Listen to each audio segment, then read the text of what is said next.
Hey everyone, today I am going to talk about the topic Women in Armed Forces. I will cover this topic into 5 parts, namely introduction, historical background, present status, challenges, and the way forward. Starting from the introduction, women in the armed forces means representation of the women in the armed forces and how they are including in the activities of the armed forces and in which branches. Talking about the historical background, earlier women were restricted from the armed forces, but gradually we given them chances for participating in the armed forces. But earlier they were limited to only medical services and service corps. But as we focused on women empowerment and we understand the capabilities of women, we given started giving them chances more in more areas of defense. Now talking about the present status, at present the representation of women has crossed more than 4,000. Women are now serving from the fronts.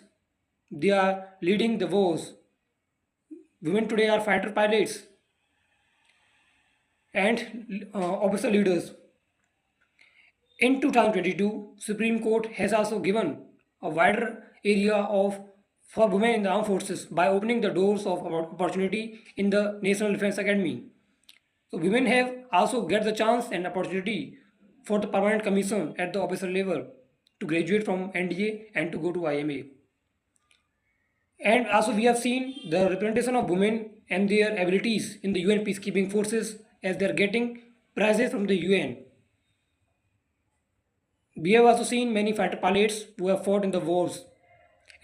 Now, talking about the challenges that are women that face, first of all, there is a stigma in the society that they think that women can go and have not as much as capabilities as like the men. But let me clear the fact that today's war is not only about the strength but also about cyber knowledge, cyber skills, AI skills, and technical abilities, etc.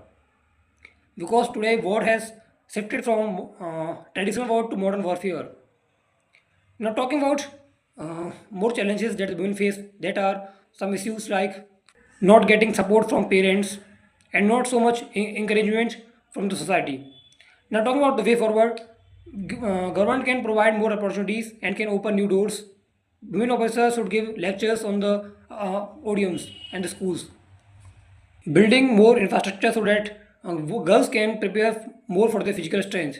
At the last, I would like to conclude my topic that women in the armed forces not only represents the number but also represent the showing the increasing capability of the women's and the strengths, because armed forces is not only about gender but also